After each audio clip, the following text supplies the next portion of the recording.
Hello everyone, good morning. நீங்க கேட்டுட்டு இருக்கிறது score clever podcast and I am your English expert மலர். இன்னைக்கு February 11, 2026. இன்னைக்கு தி ஹிந்து நியூஸ் பேப்பர்ல வந்த 2 எடிட்டோரியல்ஸையும் சென்டென்ஸ் பை சென்டென்ஸ் இங்கிலீஷ்ல படிச்சு அதோட எளிய தமிழ் விளக்கத்தை பார்க்க போறோம். இந்த எடிட்டோரியல் அனாலிசிஸை இன்னும் டீட்டெயிலா பார்க்க எங்க வெப்சைட்டை விசிட் பண்ணுங்க. அங்க ஒவ்வொரு எடிட்டோரியலுக்கும் ரீடிங் காம்ப்ரிஹென்ஷன் கொஸ்டின்ஸ் கூட இருக்கு. வெப்சைட் லிங்க் டிஸ்கிரிப்ஷன்ல இருக்கு. இன்னைக்கான பிரீமியம் பிடிஎஃப், அதாவது எடிட்டோரியல்ஸ்ல இருக்கிற எல்லா இம்பார்ட்டன்ட் வொக்காபுலரிஸும் இருக்கிற பிடிஎஃப் எங்க ஸ்கோர் கிளவர் டெலிகிராம் சேனல்ல ஃப்ரீயா கிடைக்கும். சேனல் ஜாயின் பண்றதுக்கான லிங்க்கும் டிஸ்கிரிப்ஷன்ல இருக்கு.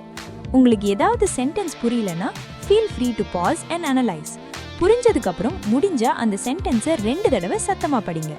பிகினர்ஸ் இந்த மாதிரி செஞ்சா 6 monthsல உங்க இங்கிலீஷ் நாலேஜ் நிச்சயமா இம்ப்ரூவ் ஆகும். சரி வாங்க இன்னைக்கான ஃபர்ஸ்ட் எடிட்டோரியலுக்குள்ள போகலாம். Editorial title Takaichi's triumph on Japan's snack election results, அதாவது தக்காய்ச்சியின் வெற்றி, ஜப்பானின் திடீர் தேர்தல் முடிவுகள் பற்றி. Subtitle Japan should go beyond conservatism and adopt an inclusive agenda, அதாவது ஜப்பான் பழமைவாதத்தை தாண்டி அனைவரையும் உள்ளடக்கிய ஒரு செயல் திட்டத்தை பின்பற்ற வேண்டும். சனாய் தக்காய்ச்சி's landslide victory in Japan's February 8 snap election, அதாவது சனாய் தக்காய்ச்சியோட லேண்ட்ஸ்லைட், அதாவது மிகப்பெரிய வெற்றி ஜப்பானோட February 8 ஸ்னாப் எலெக்ஷன், அதாவது திடீர் தேர்தல்ல marks one of the most striking political comebacks in its recent history. இது ஜப்பானின் சமீபத்திய வரலாற்றிலேயே மிகவும் குறிப்பிடத்தக்க அரசியல் மறுபிரவேசங்களில் ஒன்றாக இருக்கு. The Liberal Democratic Party, அதாவது LDP, won 316 of 465 seats in Parliament's lower house. Liberal democratic party, சுருக்கமா LDP, நாடாளுமன்றத்தின் கீழ் சபையில் உள்ள 465 இடங்களில் 316 இடங்களை வென்றது. Delivering it's strongest post war performance. இது போருக்கு பிந்தைய காலகட்டத்தில் அந்த கட்சியின் மிக வலுவான செயல்பாடு. When Miss Takaichi became Japan's first women prime minister in October 2025, Miss Takaichi October 2025இல் ஜப்பானின் முதல் பெண் பிரதமரான போது, the LDP, which has led Japan for all but 4 years since 1955, 1955ல இருந்து வெறும் 4 வருஷம் தவிர மத்த எல்லா வருஷமும் ஜப்பானை வழிநடத்திய LDP கட்சி was reeling from back-to-back electoral setbacks and internal scandals. தொடர்ச்சியான தேர்தல் பின்னடைவுகள் மற்றும் உட்கட்சி ஊழல்களால் தடுமாறிக்கிட்டு இருந்தது. The party had just lost its majority in the House of Councillors, the upper house. அந்த கட்சி கொஞ்ச நாளைக்கு முன்னாடி தான் மேல் சபையான House of Councillorsல தங்களோட பெரும்பான்மையை இழந்தது. Raising doubts about its ability to govern. இது ஆளும் திறனை பற்றி சந்தேகங்களை எழுப்பியது. Her immediate challenge was to quickly reverse the LDP's declining fortunes. அவங்களோட உடனடி சவால் LDPயின் சரிந்து வரும் செல்வாக்கை விரைவாக மாற்றுவதா இருந்துச்சு. And secure a clear mandate for herself. மற்றும் தனக்காக ஒரு தெளிவான mandate, அதாவது மக்கள் ஆணையை பெறுவது. A conservative nationalist closely aligned with the late former Prime Minister Shinzo Abe, அவங்க ஒரு பழமைவாத தேசியவாதி, முன்னாள் பிரதமர் ஷின்சோ அபேவுடன் நெருக்கமாக aligned, அதாவது கொள்கை ரீதியாக இணைந்தவர். She advanced a distinctly Trumpian agenda with Japanese characteristics.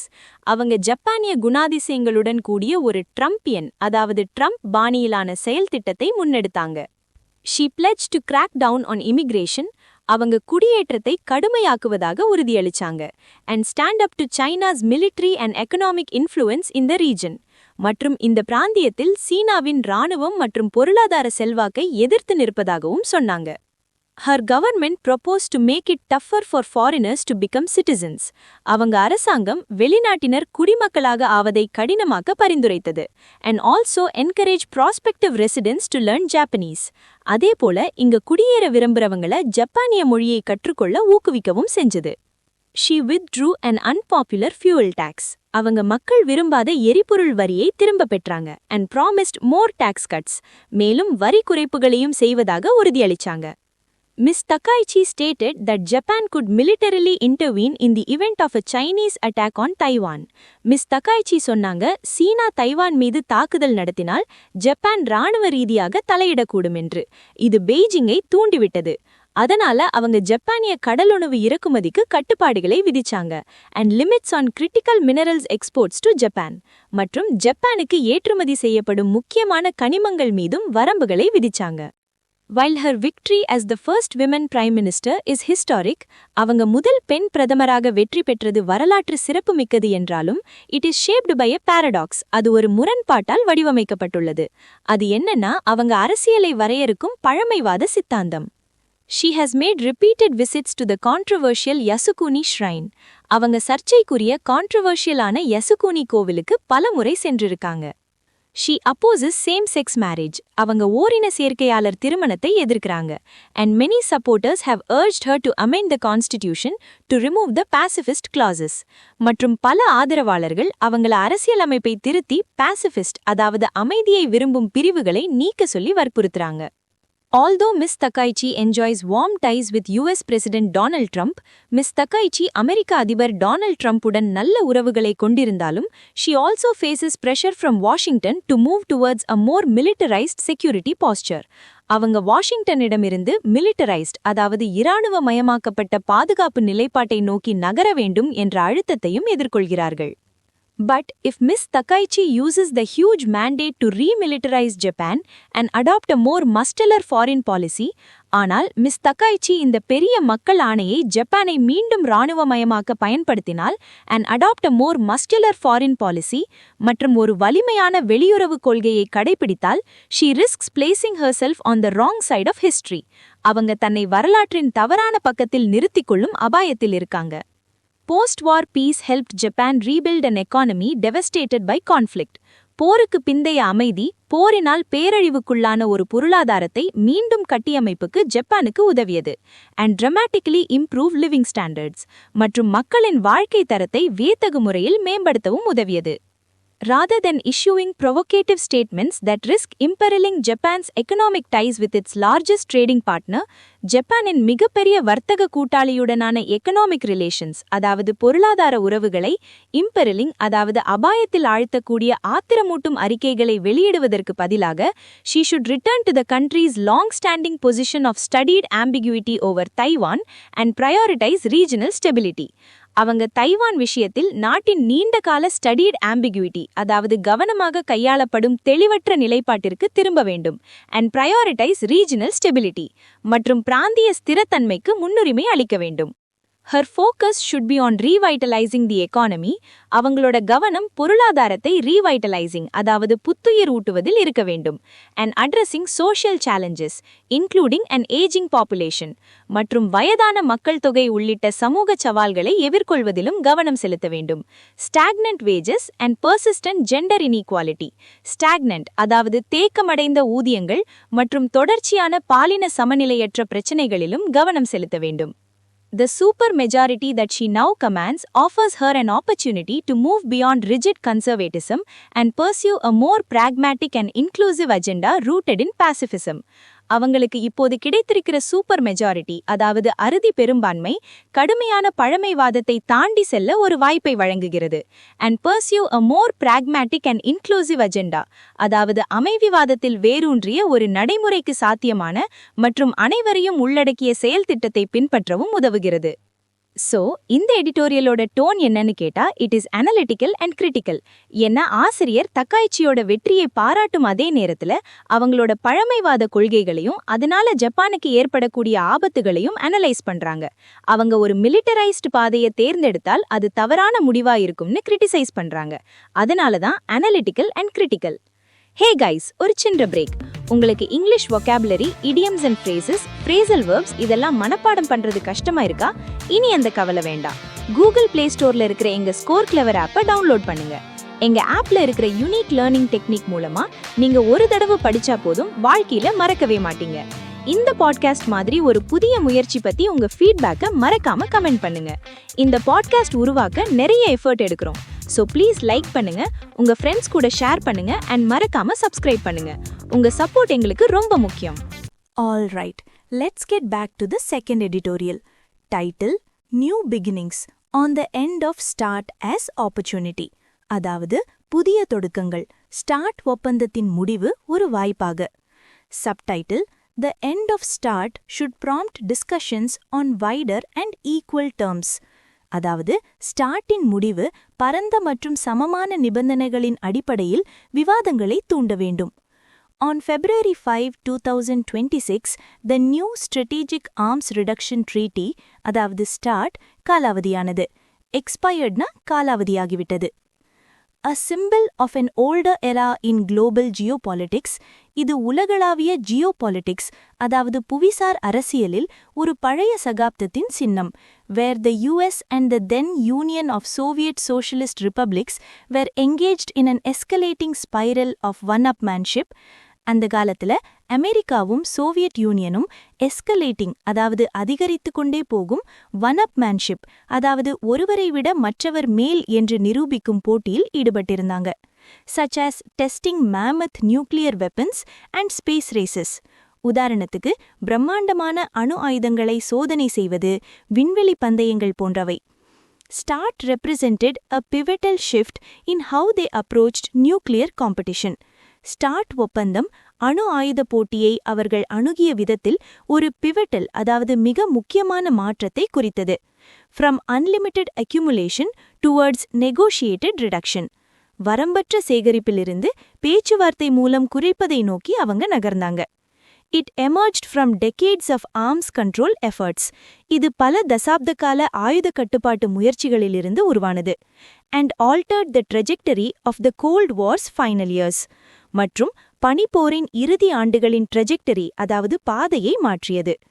The nuclear arms race that dominated the Cold War saw both superpowers accumulate massive arsenals. பனிப்போர் முழுவதும் ஆதிக்கம் செலுத்திய அணு ஆயுத போட்டி இரு வல்லரசுகளும் பெரிய அளவிலான ஆர்சனல்ஸ் அதாவது ஆயுத கிடங்குகளை குவிப்பதை கண்டது. By the 1980s, they each possessed over 10,000 strategic nuclear warheads. 1980களில் அவர்கள் ஒவ்வொருவரிடமும் 10,000த்திற்கும் மேற்பட்ட ஸ்ட்ராட்டஜிக் அணு ஆயுதங்கள் இருந்தன. The US with a lopsided advantage. இதில் அமெரிக்காவுக்கு lopsided அதாவது ஒருதலைப்பட்சமான சாதகம் இருந்தது.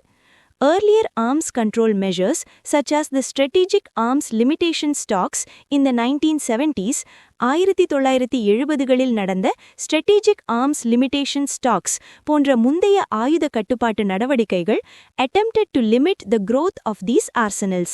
இந்த ஆயுத கிடங்குகளின் வளர்ச்சியை மட்டுப்படுத்த முயன்றன. But were focused on capping numbers rather than reducing them.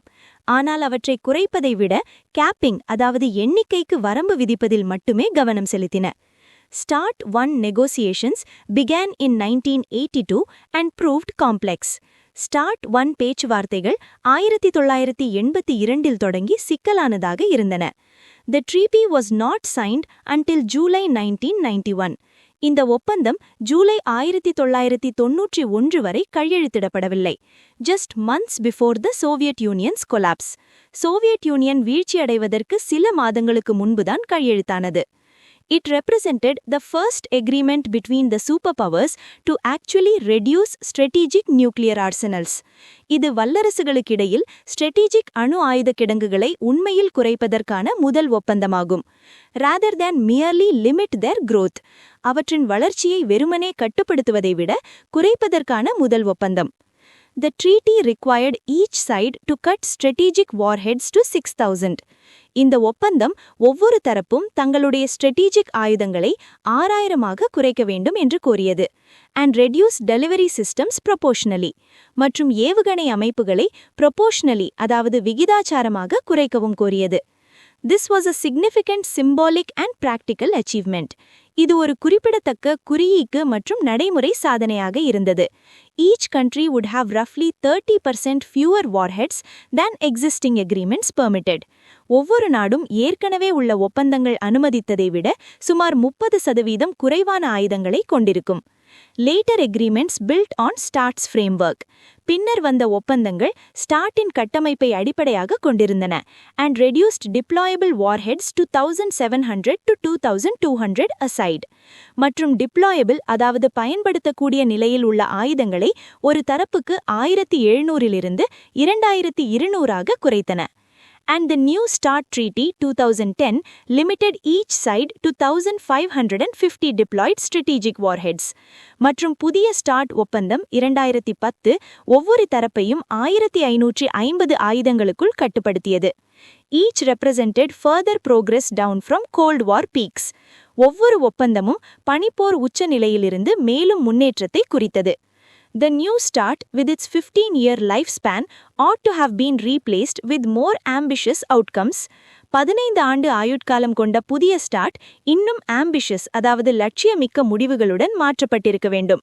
But given that global geopolitics seems to be receding into imperialist structures, mercantilist tariff systems, and a craving for territories, ஆனால் உலகளாவிய புவிசார் அரசியல் ஏகாதிபத்திய கட்டமைப்புகளுக்குள் ரிசீடிங் அதாவது பின்வாங்குவதாக தெரிகிறது. மெர்கான்டிலிஸ்ட் அதாவது வர்த்தகத்தை மட்டுமே குறியாக கொண்ட வரி விதிப்பு முறைகள் மற்றும் பிரதேசங்களுக்கான கிரேவிங் அதாவது அதீத ஆசை போன்ற கட்டமைப்புகள் இந்த சூழ்நிலையில் ஆயுத போட்டி கொத்தரங்களும் ரெசசிடேட்டட் அதாவது புத்துயிர் பெறும் என்பதில் ஆச்சரியமில்லை. US President Donald Trump has stated that any future arms control must include China given its growing nuclear stockpile. ஏனெனில் சீனாவின் அணு ஆயுத கையிருப்பு அதிகரித்து வருகிறது. Signaling that the US will not be bound by limits if other major powers such as China are free to build theirs. மற்ற பெரிய சக்திகள் உதாரணத்துக்கு சீனா தங்கள் ஆயுதங்களை உருவாக்க சுதந்திரமாக இருந்தால் அமெரிக்கா கட்டுப்பாடுகளுக்கு கட்டுப்படாது என்பதை இது சிஞ்ஞானம் செய்கிறது. The end of START may have serious consequences for global agreements. ஸ்டார்ட்டின் முடிவு உலகளாவிய ஒப்பந்தங்களுக்கு சரியான விளைவுகளை ஏற்படுத்தக்கூடும். Such as the Non-Proliferation Treaty and the Comprehensive Nuclear Test Ban Treaty. உதாரணத்திற்கு அணு ஆயுத பரவல் தடை ஒப்பந்தம் மற்றும் விரிவான அணு சோதனை தடை ஒப்பந்தம் போன்றவை. They are both noble in theory, but the first is discriminatory in the way it seeks to rid the world of nuclear weapons. ஆனால் முதலாவது அதாவது அணு ஆயுத பரவல் தடை ஒப்பந்தம் உலகை அணு ஆயுதங்களிலிருந்து விடுவிக்க முயற்பதின் விதத்தில் பாகுபாடு காட்டக்கூடியதாக உள்ளது. The end of START is an opportunity to restart discussion on more equal terms. ஸ்டார்ட்டின் முடிவு மேலும் சமமான நிபந்தனைகளின் அடிப்படையில் விவாதத்தை மீண்டும் தொடங்குவதற்கான ஒரு வாய்ப்பாகும். இந்த எடிட்டோரியலோட டோன் என்னன்னா, it is analytical and speculative. ஏன்னா ஆசிரியர் ஸ்டார்ட் ஒப்பந்தத்தோட வரலாற்றை அதோட முக்கியத்துவத்தை அது எப்படி உருவாச்சுன்னு அனலைஸ் பண்றாங்க. அதே சமயம் இந்த ஒப்பந்தம் முடிவுக்கு வர்றதால எதிர்காலத்துல என்னென்ன விளைவுகள் ஏற்படலாம், உலக அரசியல் எப்படி மாறலாம்னு ஸ்பெகுலேட் பண்றாங்க, அதாவது ஊகிக்கிறாங்க. அதனாலதான் analytical and speculative. So, that's a wrap for today's analysis. இன்னைக்கு கத்துக்கிட்ட vocabulary எல்லாம் ஞாபகம் இருக்கா? அதை டெஸ்ட் பண்ண ஒரு சூப்பர் வழி இருக்கு. தினமும் சாயங்காலம் 7 மணிக்கு எங்க டெலிகிராம் சேனல்ல நடக்கிற எடிட்டோரியல் vocab லீக்ல கலந்துக்கோங்க. இது எடிட்டோரியல் vocabularyக்கான IPL. Daily quiz, monthly leagues, scores, ரிவார்ட்ஸ்னு செமையா இருக்கும். இப்பவே எங்க டெலிகிராம் சேனல்ல ஜாயின் பண்ணி vocab லீக்ல பார்ட்டிசிபேட் பண்ணுங்க. Joining link is in the description. Thank you for listening. This is Malar from Score Clever signing off. Bye bye.